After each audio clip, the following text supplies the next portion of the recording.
Hello and a very warm welcome to Watopia, where the gravel bikes are lined up deep in the rainforest for stage 2 of pass racing, a handful of gravel, 16.3 kilometres of loose dirt and jungle climbing in the 270 to 390 ZRS category. And the clocks dropped beneath the stone arch. They're away, gravel spitting from the back wheels. So Chloe, before the dust settles, who's your money on to win this one? Well, this is a climber's course, Simon. 2 sustained gravel grinds at around 2.5%, nearly 5 minutes each, so I'm reading the 20-minute power to weight numbers. Inson tops the field there at 3.4 with a sparkling 4 watts per kilo for 5 minutes, and he's coming in off a category win, so he's my pick. Nyholm's right alongside on the diesel numbers, and she's the most well-rounded engine here. Watch Shaw, too, biggest raw threshold in the bunch. The featherweights like Williams and Honkala will scrap on the steep stuff, but on this terrain, it favors the sustained motors. And to read the suffering as it happens, keep your eye on the live Limit Leaderboard down the side of your screen. 3 bars per rider. The heart on top tracks how close they are to a best ever cardiac effort. The flame in the middle is the live one, how close they are to their systemic ceiling right this second. And the lightning bolt is their power, how near they are to a personal best at whatever duration they're holding. Full and green means they're cruising. As a bar drains toward empty, they're on the limit. And when it flashes empty, they've gone somewhere they've never been before. Lovely stuff, Chloe. Quick word too, you'll spot a handful of wheels out there who aren't on our official start list, so they won't feature in the call or on the leaderboard. Eyes on the contenders instead, because here we go! And straight away the road tips downhill, a long sweeping descent that lets the whole bunch sit up and freewheel before the real work begins. Free speed for now, Chloe, the field soft pedalling and stringing out toward the valley floor. And the leaderboard's already telling a story up front. Conradie's lightning bolt has been ticking down through this opening kilometer, holding a steady 2:30 on the dirt to sit right at the head of the lead group. He's freewheeling now at the road drops away mind, taking the gift of that free speed to top the tank back up. And here's a big unit refusing to freewheel. Palmer near the head of the lead group, still leaning on the pedals where everyone else is coasting the descent. A tall, powerful frame keeping the pressure on as the dirt rushes downhill. Is that wise this early, Chloe? It's telling, Simon. Barely 2 kilometers in and the bars are already splitting the field. Inson sits near the front with everything still green, cruising at 7/10 of his threshold, exactly where a favorite wants to be. But look lower down the order at Pizzolato. His flame bar's already 3/4 drained, riding right at his limit just to stay in touch on a descent. That's a worrying amount of fuel to burn this early. And Palmer's not done making a point as the valley floor tips up into that tree-lined false flat. He's planted himself on the very front of the lead group and wound it up to 260 plus, stretching the bunch out behind him on the dirt. The big man wants this race honest from the gun. And there it is. Palmer's turned the screw into an attack. The road kicks up off the false flat and he stamps. 3:30 on the gravel, and just like that, he's prized open a couple of seconds on the front of the bunch. The big man's gone. And this is exactly what I feared for Pizzolato. Palmer's dig has lit the fuse, and Pizzolato's the one paying. He's at 128% of threshold just to cling to the back of the group. His flame bar nearly flushed empty, and his power maxed right out to the ceiling. He's run completely out of reserve, Simon, clinging on by his fingernails. But the chase is organising, and it's the biggest engine in the race, lighting it up. Shaw, 340 watts, surging up through the bunch to take the pursuit by the scruff of the neck. He's the man with the threshold to drag this group back up to Palmer, and he's not letting that move go up the road unanswered. But hold everything. Pizzolato has done the impossible. The man we'd all written off has flushed his flame bar to flashing empty and gone clean past his own ceiling. More watts than the numbers said he had left in the tank. And he's not going backwards. He's surging back up to the group. An absolutely heroic ride from a place of total exhaustion. Yeah, righto. Bit of a story unfolding off the back here, Simon. Pellas has lost contact and slipped into the third group on the road. But credit where it's due, the big fella's putting out the best numbers he's ever produced just to limit the damage. He's on the rivet, but he's not giving up an inch. And spare a thought for Poole. Everyone else is freewheeling this drop down to the arch, taking the recovery, and there he is, pedalling like his life depends on it just to stay glued to the back of the lead group. 128% of threshold on a descent, Chloe. Bless him, he's making hard work of the easy bit. So the elastics pinged back Simon. The lead groups bunched up again as they drop to the arch and roll into lap 1. But this is just the appetizer. 2 kilometers up the road, the course tips into that first long climb, and that's where the bars will really talk.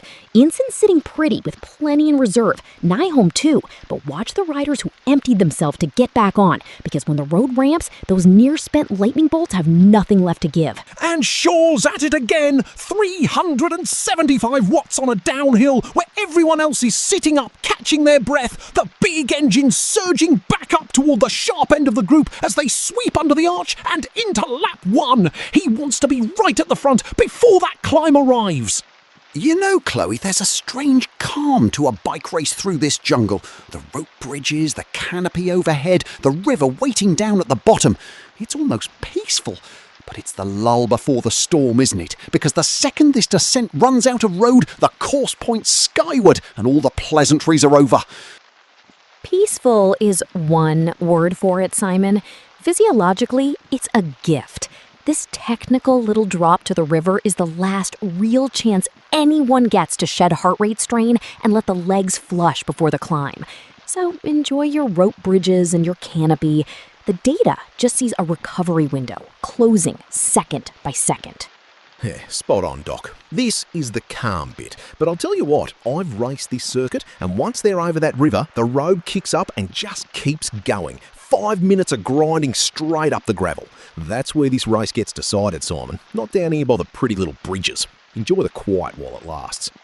And that's Shaw's third big dig in just a few minutes, Simon. He simply cannot sit still.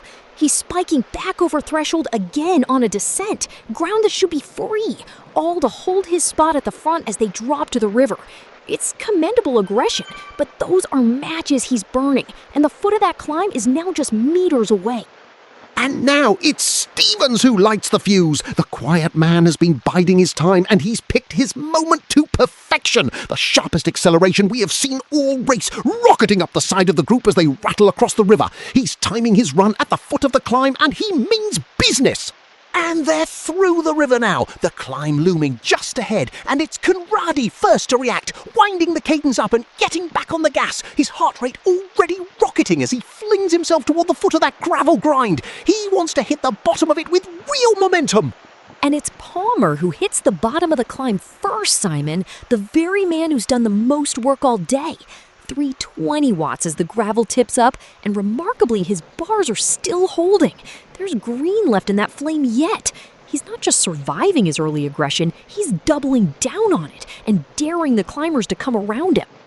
And there's the first casualty of this climb's ferocity, Conradie. His heart rate bar has hit empty and it's flashing, Chloe. He's driven his heart into a place it has simply never been before. But it's costing him dearly. Even at that historic red line, he's beginning to slide off the back of the lead group. Glorious and brutal all at once. And Palmer is turning the screw where it really hurts now. On the climb, on the gravel, the big man is grinding out a lead. Inch by inch, the elastic is stretching, and the lead group cannot go with him. This is no early race gesture, Chloe. This is Palmer trying to ride the whole bunch off his wheel on the decisive climb. And my pick is answering, Simon. Nyholm. Her heart rate bar is flashing empty. She has driven her heart to its absolute ceiling, the deepest she has ever gone. And she's pouring every drop of it into clawing her way to the very front of the group. This is exactly what a favorite is made of. She will not let Palmer's move go unchallenged. And she has done it! Nyholm has torn the race apart on this climb. She's punched clean off the front, and the gap is real now. Several seconds and stretching as the chasers flounder on the gravel behind her. The favourite has made the selection, Chloe, and she's riding away at the very head of the race. And this is becoming a truly historic ride, Simon. The lead is out to a genuine handful of seconds now, and look, Nyholm's lightning bolt is draining down to join that flashing heart. She's about to set a best ever power number on top of the cardiac one. The only question left is arithmetic. She's spinning at a rate nobody can sustain, and there is still a whole second lap of this climb to come. Simon, I genuinely cannot explain this man. Pizzolato has gone past his maximum available power again. His flame bar flashing empty for a second time today, producing watts the numbers swear he does not have. By all the data I trust, he should have been distanced 10 minutes ago. He is defying the physiology, grinding up this climb in the chase on sheer refusal to quit. And there's the bill for all that heroism, Chloe. Conradie is coming undone. The man who drove his heart past its limit at the foot of the climb has nothing left now, and he's drifting out the back, the gap to him ballooning by the second. He's still fighting it, still turning the pedals, but this climb has finally claimed him. And now, both bars are gone for Nyholm. Heart and lightning flashing empty together. A best ever power output and her deepest cardiac effort in the very same ride. She's grinding toward the top of the climb with a commanding lead, and she has utterly rewritten what we thought she was capable of. Sensational stuff. And what strikes me, Simon, is that Nyholm isn't easing off with that lead. Both bars still pinned at the ceiling. She's not riding for the gap she has, she's still building it. Magnificent today, no question. But every second she puts in here is a second she'll have to find all over again on that final climb. And would you believe it, Simon? Pellas is still at it. He's well over a minute off the back now. No one near him, racing nothing but his own shadow and the clock. And he's just gone and set himself another personal best on this climb. Honestly, that's the ride of the day for me, never mind the leaders. Pure stubbornness, that. And Conradie is the cautionary tale now, Simon. His heart bar's pegged at the ceiling once again, but this time he's over 40 seconds adrift in no man's land. That's the whole story of the day. Nyholm spent up front and it bought her a lead. Conradie spent that exact same currency too early, and it's bought him nothing but a long, lonely ride home. And it's Stevens leading the resistance, Chloe. The veteran is surging again near the top of the climb. 325 watts, his lightning bolt almost drained, hauling the chase up through the gravel in pursuit of Nyholm. If anyone's going to drag this lead back, it's the man with the form and the cool head to pace it just right. And that, Chloe, is the end of Conradie's race. The power has collapsed. He's tumbling backwards through group after group, his whole day undone in one brutal stretch of gravel. A heroic, reckless ride. He gave everything and then some, and the climb has taken the lot. Spare him a cheer, because he more than earned it. So let's take stock as they crest the climb, Chloe. Nyholm's over the top first and alone, around 20 seconds to the good, and she has earned every inch of it. But behind her, the chase is a real who's who. Inson, Stevens, Pizzolato, all still in there, none of them willing to concede a metre. 20 seconds, with a whole lap still to run and a recovering descent ahead. This is far, far from over. Yeah, I'm up the road alongside Nyholm, Simon, and I'll tell you, this is the bit that worries me. These rollers are recovery ground. Everyone else will be soft-pedalling, mopping up the strain. Not her. Both bars still flat empty, still pushing over threshold. She's refusing the breather the course is handing her, and on heavy legs, it's a gamble that can go very wrong come lap 2. And here's the cost of Shaw's relentless aggression made concrete, Simon. His lightning bolt has hit empty. That's a best ever sustained power for him, 10 minutes and more of grinding. The biggest threshold in this race finally cashed right out to its limit. He's still here in the chase, yes, but he's writing checks his legs will have to honor on that final climb. And they roll past the old sloth up in the canopy here, Chloe, about the only creature in this whole jungle taking it easy. For everyone else, it's a fragile little truce, shoulders dropping, breathing, slowing, legs trying to remember what comfortable feels like. But it's only borrowed calm, isn't it? Every one of them knows they've got to come back and climb that thing one more time and harder. And Poole has just put in a big surge across these rollers, Simon. Back over threshold on the one stretch of the whole lap actually designed for recovery. I'm not entirely sure what the plan is there. He's holding with the chase group, to his credit, but he's spending his rest on not resting. Curious tactics. Curious, Chloe. I've decided this jungle has a personality, and right now it's holding its breath. The canopy's gone still, the gravel stopped rattling, even the birds have hushed, as if the whole rainforest knows the real reckoning is still a lap away and it's saving its voice for the climb. Well, let's read the board as they tip onto this descent, Simon, because the decisive climb is still to come. Nyholm's roughly 25 seconds clear, but she's banked that lead with both bars already cashed out. There's nothing left in those reserves to spend again. Behind her, Stevens is the one I'm watching. He's got no cardiac distress showing at all, and he's still got snap in the legs. If anyone times a move on that final climb, the data says it's him. Yeah, I've dropped back alongside Nyholm on this descent, Simon. And here's the thing, she's finally sat up, soft pedalling, freewheeling the gravel down toward the arch. But look at her bars, heart and lightning, both still flat empty, still flashing. That's not what she's doing now. That's the toll she's already banked. She can coast all she likes. Those numbers are locked in, and they're the deepest anyone's gone all day. And would you look at Shaw, even now, freewheeling this descent with the legs finally easing, that lightning bolt is still pinned, empty and flashing. He's not adding to it, he's just refusing to let it go. The longest, deepest, sustained power effort anyone has produced today, and the man is carrying it down the hill like a trophy he won't put down. Remarkable. A trophy he won't put down. Simon, it's an empty bar on a graph. Nobody's carrying anything. Gravity's doing the work down this descent.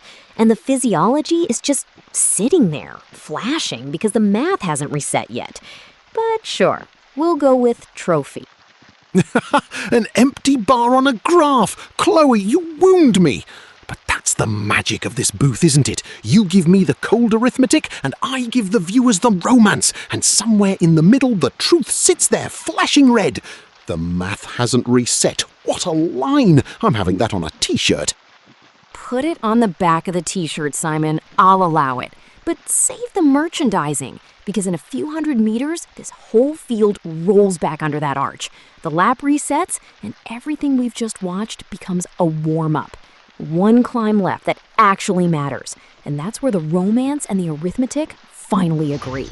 And here is the first real twist of the second lap, Chloe. As they plunge down the cutoff toward the river, Nyholm's lead is coming down. Out around 25 not long ago, and it is nearer 19 now. Behind her, the chase pack is rolling as one, freewheeling, recovering, biding their time. Stevens, Inson, all of them still in there together, drinking in this last descent before the climb that decides it all. The elastic is being reeled in. Right, big update from up front, Simon. I am tucked in behind Nyholm and the picture has changed. She is dropping toward the river now. The chase is hauling her back, and yet those bars of hers will not climb back off the ceiling, even on a downhill. That is the danger sign. The recovery the rest of the field is banking right now, she simply cannot. And the climb where this is won is the very next thing she sees. Ominous words from the field, and you can feel the whole complexion of this race tightening. The river crossing first, a few seconds of clattering dirt and timber, and then the road rears up for the last time. Everything has been prologue. This is the chapter that writes the result. And physiologically, Simon, this climb is cruel by design. It is not steep enough to force a clean break, so nobody gets to hide. It is 5 minutes of sustained load on legs that already emptied their reserves, grinding up this very climb on the first lap. Whoever metered that first descent best has the matching account to draw on now. Everyone else is about to find out exactly how much they overspent. And it is Palmer who hits this climb first, and hits it hard. The moment the gravel tilts up, he has wound it right up to threshold. Big watts pouring out of those long levers, dragging himself up onto the slope. The biggest rider in this chase has decided he is not waiting around. He wants to make this climb hurt from the very first meter. And there it is, Simon. There is Stevens, exactly as the numbers warned. 310 watts, well over his threshold, and not a flicker of cardiac distress to slow him. He kept his powder dry all of lap 1, and he is spending it now, lifting the pace of this chase to a level the others have to answer. This is the move I flagged, and it is right on cue. By But look at the price of that bravado! Palmer flung nearly 400 watts at the bottom of this climb, a colossal dig, and it has already burned out beneath him. The power is tumbling, more than halved. His legs simply could not hold that opening salvo. He swung the biggest punch, and now he is the one wobbling on the ropes. And this is where I owe Shaw an apology, Simon. I said those legs would have to honor the check on this climb, and instead he is simply writing a bigger one. That lightning bolt is pinned at the ceiling again, except now the effort behind it stretches longer than anything he has ever sustained. The man who should be cracking is rewriting his own limit mid-climb with the road against him.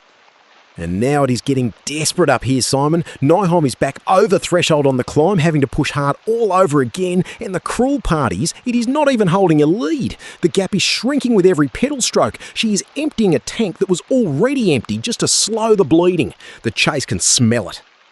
And here is the shape of it with the summit in sight, Chloe. The chase has not splintered at all. Stevens, Inson, Palmer, Honkala, Shaw, the whole pack hauling each other up as one. And Nyholm still clinging to around 20 seconds out front, defending for her life. The climb tops out soon. Then it is rollers and a plunge to the line. If this group is going to reel her in, they have to commit in these final hundreds of meters. Leave it to the descent, and she steals it. And Stevens answers the call. There is the kick. Right near the top of the climb, he stamps on it, the power surging up again, wrenching this chase apart on the gradient. This is no measured turn now. This is a thrust for the summit, trying to crack the legs of everyone around him before the road tips over. The selection is happening right here. But watch what the numbers do next, Simon. Stevens threw that kick and nobody came off. The wheels are still glued to him, and now the cost is landing on the man who made the move. His acceleration has plateaued, the effort is tipping toward fade, and he is the one starting to strain to hold his own pace. A big swing, and it has not opened a single inch. And Stevens sits back down. The dig is done. The power settling to a steady grind as the summit nears, no longer trying to tear it apart, just holding tempo at the head of the group, saving what little is left for whatever the top of this climb unleashes. And credit where it is due, Simon. Remember those curious tactics I was sniffing at? Well, Poole is now grinding away at a fifth above his sustainable power, right at the pointy end of this group near the top of the climb. Whatever the plan was, it has him exactly where the race is being decided. I will quietly withdraw the eyebrow. And spare a thought for Honkala here, because his heart rate bar has just gone empty and started to flash. That is the deepest cardiovascular effort of his life right now, simply to cling to the back of this group over the top of the climb. He is buried in the red, eyes on the wheel in front, refusing to let it go. Heroic, gritty stuff from a man at his absolute ceiling. And here is the headline from the front. Simon, Nyholm has done it. She's cresting the top of the decisive climb, and her lead is still right around 25 seconds. This was the place it was supposed to fall apart for her, and it has not. Bars still pinned at the ceiling, yes, but the gravel's about to point downhill, and she has survived the one stretch that could have caught her. And Stevens goes again. Right as the gravel crests, he stamps on it a second time. Another vicious acceleration over the very top. This man will not stop attacking. He is determined to crack this group before the road tips downward, throwing punch after punch on legs that have already given so much. Relentless. Absolutely relentless. So here is the selection, Simon, written in the data over the top. The front group is down to 5. Palmer, Stevens, Shaw, Honkala, and Poole, with Inson distanced and now a clear gap adrift. But Nyholm is still around 25 seconds up the road. And the cruel arithmetic is this. Barely a couple of kilometers left, almost all of it rollers and descent. To claw back that much, these 5 have to commit together right now. If they sit and look at each other, the math simply runs out of road. And it is Poole who answers that call, Chloe, onto the rollers, and he is absolutely buried in it, pushing nearly 30% over his sustainable power, moving up through the group, dragging this chase into a committed effort. The man written off for wasting his energy is the one now throwing it all up the road to bring Nyholm back. What a response! And there is the receipt for all that aggression, Simon. Stevens has just pushed his own lightning bolt to empty. Every one of those attacks has stacked up into the longest sustained power effort he has ever produced, a brand new ceiling set right across that climb. He spent it all trying to break them, and the only record he has broken so far is his own. And I think the verdict is in from up here, Simon. Nyholm has passed the sloth onto the last of the rollers, and that lead is still sitting around 24 seconds. The climb was their one chance, and it has gone.